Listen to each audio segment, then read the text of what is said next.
दोस्तों आप लोग आज एक पिता और बेटे के संघर्ष की कहानी सुनेंगे।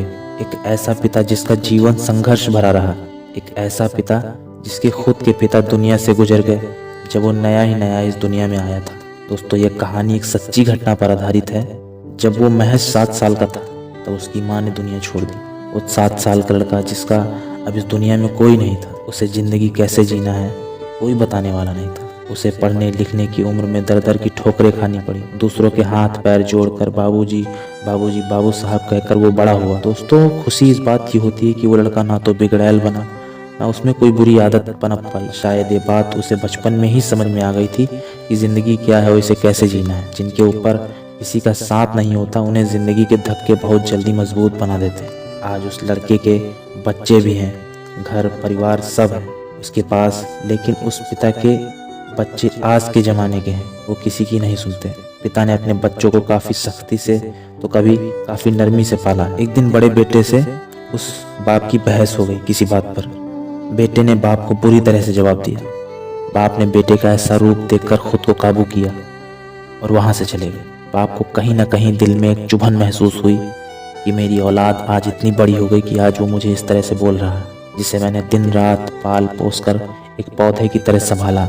आज उन्हें एहसास हुआ कि बेटा बड़ा हो गया। आज वो बाप अंदर से टूट गया था। लेकिन आज बेटे के मन में भी कुछ खुशी नहीं थी।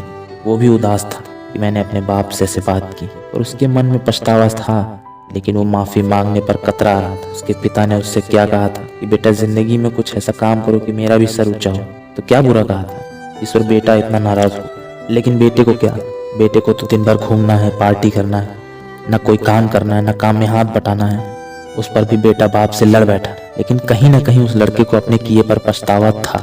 उस दिन उस लड़के ने मन में ठानी कि आज से सभी गंदी आदतों को छोड़ देना है, पढ़ाई करनी है, जिंदगी में कुछ मुकाम हासिल करना है। इसी बात पे वो अड़ा रहा। उसने पढ़ाई शुरू कर दी और उसने पहला दूसरा तीसरा इसी तरह कई सारे एग्जाम दिए। उसने 1-1.5 साल तैयारी की उसने, लेकिन वो असफल रहा।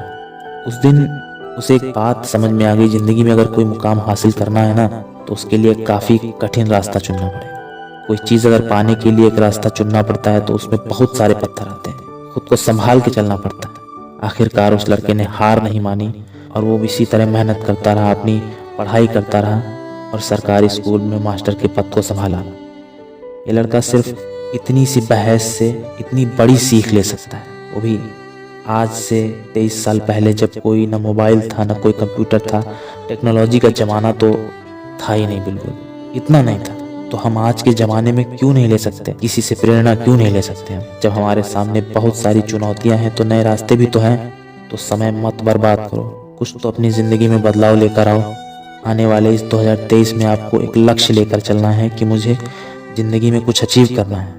अपने माँ बाप के लिए ही सही कुछ तो करो। इसी के साथ हम विदा लेते हैं। अगर आप लोगों को ये कहानी अच्छी लगी हो तो हमारे चैनल को सब्सक्राइब करो, शेयर करो, कमेंट ज़रूर करो और ये ज़रूर बताना कमेंट बॉक्स में कि 2023 में आपने क्या गोल अचीव करने का फैसला किया। तो चलिए दोस्तों हम लोग चलते हैं और आगे नेक्स्ट वीडियो में नई कहानी लेकर आएंगे। जय हिंद, वंदे मातरम।